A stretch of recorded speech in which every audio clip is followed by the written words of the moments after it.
Hello दोस्तों, कैसे हैं आप सब। आशा करता हूं आप सभी बहुत अच्छे होंगे। तो दोस्तों, हमेशा की तरह आज फिर से लेकर आया हूं एक बहुत ही अच्छी और सीख देने वाली कहानी, जिस कहानी का शीर्षक है डरपोक पत्थर। तो दोस्तों, आइए सुनते हैं इस कहानी को और देखते हैं कि इस कहानी से हमें क्या शिक्षा मिलती है। तो अब चलते हैं कहानी की तरफ। बहुत पहले की बात है, एक शिल्पकार मूर्ति बनाने के लिए जंगल में पत्थर ढूंढने गया। वहां उसको एक बहुत ही अच्छा पत्थर मिल गया, जिसको देखकर वो बहुत खुश हुआ और कहा, यह मूर्ति बनाने के लिए बहुत ही सही है। जब वो आ रहा था तो उसको एक और पत्थर मिला। उसने उस पत्थर को भी अपने साथ ले लिया। घर जाकर उसने पत्थर को उठाकर अपने औजारों से उस पर कारीगरी करना शुरू कर दिया। औजारों की चोट जब पत्थर पर हुई, वह पत्थर बोलने लगा कि मुझको छोड़ दो, इससे मुझे बहुत दर्द हो रहा है। अगर तुम मुझ पर चोट करोगे तो मैं बिखर कर अलग हो जाऊंगा। तुम किसी और पत्थर पर मूर्ति बना लो। पत्थर की बात सुनकर शिल्पकार को दया आ गई।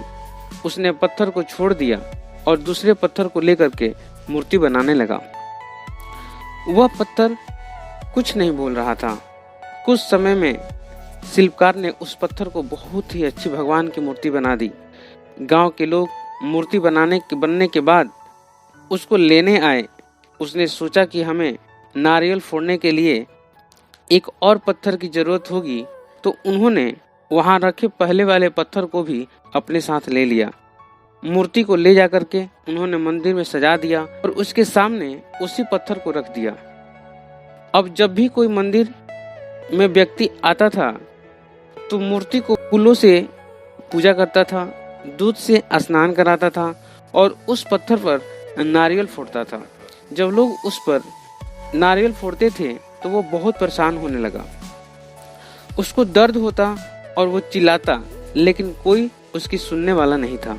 उस पत्थर ने मूर्ति बने पत्थर से बात की और कहा कि तुम तो बड़े मजे से हो, लोग तो तुम्हारी पूजा कर रहे हैं, तुमको दूध से स्नान कराते हैं और लड्डुओं को प्रसाद चढ़ाते हैं, लेकिन मेरी तो किस्मत ही खराब है, मुझ पर लोग नारियल फोड़कर जाते हैं। इस पर मूर्ति बने पत्थर ने कहा कि जब शिल्पकार तुम पर कारीगरी कर रहा था, यदि तुम उस समय उसको नहीं रोकते तो आज मेरी जगह तुम होते, लेकिन तुमने आसान रास्ता चुना, इसलिए अभी तुम दुख उठा रहे हो। उस पत्थर को मूर्ति बने पत्थर की बात समझ में आ गई। उसने कहा कि अब से मैं भी कोई शिकायत नहीं करूंगा। इसके बाद लोग आकर उस पर नारियल फोड़ते। नारियल टूटने से उस पर भी नारियल का पानी गिरता और अब लोग मूर्ति का प्रसाद भोग लगाकर उस पत्थर पर भी रखने लगे।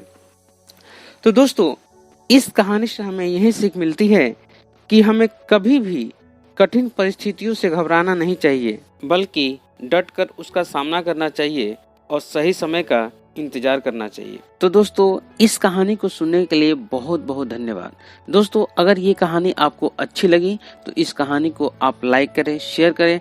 साथ ही साथ अगर आप चाहते हैं कि ऐसे ही प्रेरक और सीख देने वाली कहानियां सुनते रहें और अपने बच्चों को भी सुनाते रहें, जिससे उनका मानसिक विकास हो सके, तो आप मेरे इस चैनल को सब्सक्राइब कर लें और साथ ही साथ बेल आइकन को भी प्रेस कर लें, ताकि मैं कोई भी इंफॉर्मेटिव वीडियो अपने इस चैनल पे अपलोड करूं, जिसका नोटिफिकेशन आपको सबसे पहले मिले।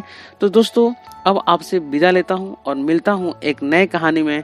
तब तक के लिए जय हिंद, जय भारत।